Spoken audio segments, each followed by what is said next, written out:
স্বাগতম accounting coaching centre মনিরামপুরে এই বিশেষ সাক্ষাৎকার পর্বে। আজ আমাদের সঙ্গে আছেন 2025 সালে এসএসসি পরীক্ষায় জিপিএ 5 প্রাপ্ত একজন মেধাবী শিক্ষার্থী দীপ দাস। আমরা এখন দীপ দাসের সাথে একটু কথা বলবো। তো প্রথমে আপনার পুরো নাম এবং আপনি কোন স্কুলে পড়তেন এটা আমরা একটু জানতে চাচ্ছি। আমার নাম দীপ দাস, বালিয়াডাঙ্গা খানপুর মাধ্যমিক বিদ্যালয়ে পড়াশোনা করতাম। আমার বাসা খানপুর। ধন্যবাদ দীপ দাসকে। এখন আমরা জানতে চাচ্ছি দীপ দাস যে আপনি কোন বিভাগ থেকে পরীক্ষা দিয়েছেন? আমি বিজ্ঞান বিভাগের একজন স্টুডেন্ট। বিজ্ঞান বিভাগের একজন স্টুডেন্ট, যাক আরো ধন্যবাদ। এবার আমরা আসলে জানতে চাচ্ছি যে জিপিএ 5 পাওয়ার অনুভূতিটা আসলে আপনার কেমন ছিল? সেটা তো আর কি বলে বোঝানো যাবে না। আমি তো খুশিতে এমন একটা পর্যায়ে, সেটা আনন্দ উচ্ছ্বাসের মাধ্যমে আর কি। দীপ দাস আসলে জিপিএ 5 পাওয়ার পরে তার কথা বলার যে ভাষা সেটা আসলে হারিয়ে যাওয়াটা স্বাভাবিক। তো এবার আমরা আসলে জানতে চাচ্ছি যে আপনার এই যে সফলতা, এই সফলতার পিছনে অবদান সবচেয়ে বেশি কাদের? সর্বপ্রথম আমার বাবা মা, তারপর আমাদের স্কুলের শিক্ষক মণ্ডলী, তার থেকেও বেশি যাদের অবদান আছে তারা হলে আমাদের অ্যাকাউন্টিং কোচিং সেন্টারের প্রাণপ্রিয় শিক্ষক মণ্ডলী। তাদের অবদান আমার শিক্ষা জীবনের অনেক বেশি। আচ্ছা, আমি এইবার আসলে জানতে চাচ্ছি যে অ্যাকাউন্টিং কোচিং সেন্টার আপনার প্রস্তুতিতে কিভাবে সাহায্য করেছে? অনেকেই সাহায্য করেছে। বিশেষ করে আমি ম্যাথে অনেক দুর্বল ছিলাম, সেটা আমি এই জায়গায় সলভ করছি। আমি এমন এক সময় ছিলাম যখন আমি ভেঙে পড়ছিলাম, আমি বুঝতে পারছিলাম না যে আমি স্বপ্ন পূরণে পৌঁছাতে পারবো কিনা কোনোদিন। সেই ভয়টা অ্যাকাউন্টিং কোচিং আসার পরে আমার সেই ভয়টা কেটে গেছে। আচ্ছা, আমি আর একটু বিষয় জানতে চাচ্ছি যে অ্যাকাউন্টিং কোচিং সেন্টারের আর কোন দিকগুলো আপনার কাছে খুব বেশি মানে ভালো দিক মনে হয়েছে? সব দিকই ভালো, মানে বলে বোঝানো যাবে না।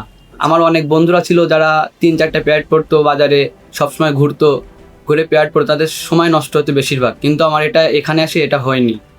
কোচিং সেন্টারে আমাদের প্রতিনিয়তই আমরা ক্লাস হতো। বিশেষ করে আমাদের এই জায়গা কোচিংয়ে এক একটা বিষয়ের প্রতি একজন টিচার ছিল, যেগুলো বাইরে পড়তে গেলে আমাদের সময়ও ব্যয় হয়। বিশেষ করে আর্থিক যে বিষয়টা, সেইটাও বেশি ব্যয়বহুল। কিন্তু আমাদের কোচিং সেন্টারে এমন কোনো বিষয় ছিল না।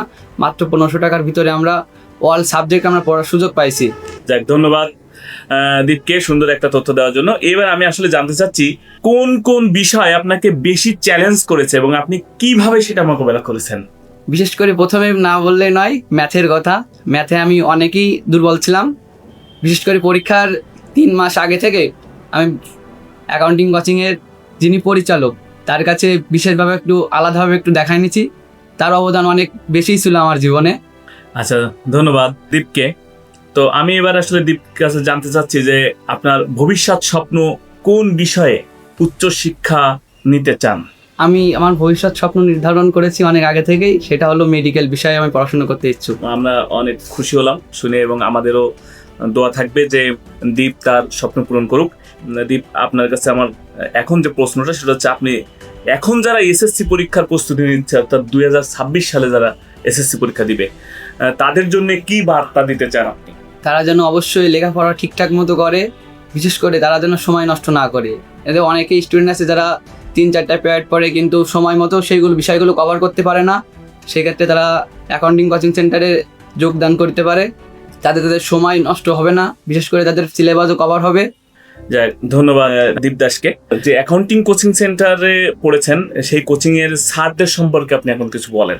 তাদের সম্পর্কে যতই বলবো ততই কম হবে, কারণ তারা আমাদের কখনোই স্টুডেন্ট কিংবা হচ্ছে যে একজন ছাত্র সেই হিসেবে দেখতো না। তারা সবসময় আমাদের ছেলে মেয়েদের মতো, ছোট ভাইয়ের মতো আদর করেছে, যত্ন করেছে। কোনো বিষয়ে প্রবলেম হলে তারা সলভ করে দেওয়ার চেষ্টা করেছে, সে যেগুলো বিষয়ক না কেন। একজন বাংলা টিচারও হোক আর একজন বিজ্ঞান বিভাগের টিচার হোক। এবার আমি জানতে চাচ্ছি, সেটা হচ্ছে একদম লাস্ট কোশ্চেন আমার, সেটা হচ্ছে অ্যাকাউন্টিং কোচিং সেন্টার মানে আপনার কাছে আসলে কি? মনিরামপুরের ভিতরেই স্বপ্ন পূরণের একটা প্রথম উজ্জ্বল ভবিষ্যতের জায়গা। দীপ দাসকে অনেক অনেক শুভেচ্ছা জানাই, তার স্বপ্ন যেন বাস্তবে রূপ নেয়। আর অ্যাকাউন্টিং কোচিং সেন্টার মনিরামপুর এভাবেই শিক্ষার্থীদের সাফল্যের পেছনে নীরব সহযোগী হয়ে থাকুক। ধন্যবাদ সবাইকে।